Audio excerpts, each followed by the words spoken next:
आज दिन पाणीपाग सूचना जानापी वीडियो को संपूर्ण देखंतु।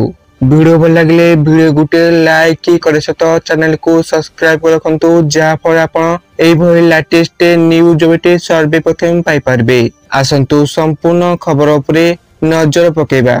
राज्य रे एबे एक लघुचापर प्रकोप कमिथिबा बेले बंगोपसागर आउ एक लघुचाप मुंड टेकिलानी। आंचलिक पाणीपाग विज्ञान केन्द्र सूचना मुताबक दक्षिण पूर्व बंगोपसागर और संलग्न दक्षिण अंडमान सागर अंचल एक उपर वायुमंडल स्तरीय घूर्णिबलय रही। प्रभाव दक्षिण पूर्व और संलग्न पूर्व केन्द्रीय बंगोपसागर अंचल एक लघुचाप क्षेत्र सृष्टि होवार संभावना रही। तेणु यह धीरे धीरे पश्चिम उत्तर पश्चिम आड़क गति करने सह परवर्ती 24 घंटा मध्य एक स्पष्ट चिन्हित लघुचापर रूप नेब।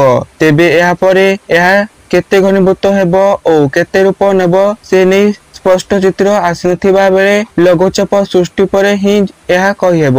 तेबे लघुचाप प्रभाव राज्य में आसंता 27 तारीख पर्यंत वर्षा संभावना रही। विशेषकर उपकूल और दक्षिण में अधिक वर्षा हेब बोली पाणीपाग केन्द्र पक्षर सूचना दी। तेबे आसंता काली पुरी खुर्दा नयागढ़ गंजाम गजपति रायगड़ा कोरापुट मालकानगिरी कंधमाल कलाहांडी नवरंगपुर और नयागढ़ आदि जिले में किछि स्थान में बिजुली घड़घड़ी सह वर्षा हेब।